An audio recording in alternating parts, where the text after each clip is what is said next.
বাংলাদেশের নির্বাচনে কোনো পক্ষ নেবে না যুক্তরাষ্ট্র, জয়ী দলের সঙ্গে কাজ করার ঘোষণা। পর্যবেক্ষক পাঠাচ্ছে না ওয়াশিংটন। সিসির সঙ্গে বৈঠকে মার্কিন রাষ্ট্রদূত।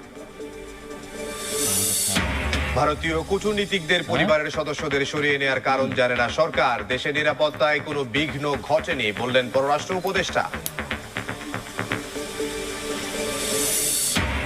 জুলাই আন্দোলনকারীরা একদিন পৃথিবীকে নেতৃত্ব দেবে আশা প্রধান উপদেষ্টার। নতুন প্রজন্মকে বিশ্ব নাগরিক হওয়ার আহ্বান। পাসপোর্ট জালিয়াতি বন্ধের তাগিদ।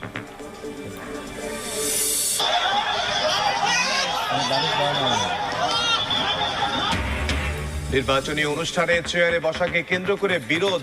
শেরপুরে বিএনপি জামাত সমর্থকদের সংঘর্ষে আহত 30, ফরিদপুরে দুপক্ষের মারামারিতে আহত 15। এবং রাজশাহীর পর এবার চট্টগ্রামের রাউজানে গভীর নলকূপের গর্তে 5 বছরের শিশু উদ্ধারে কাজ করছে ফায়ার সার্ভিসের 5 ইউনিট।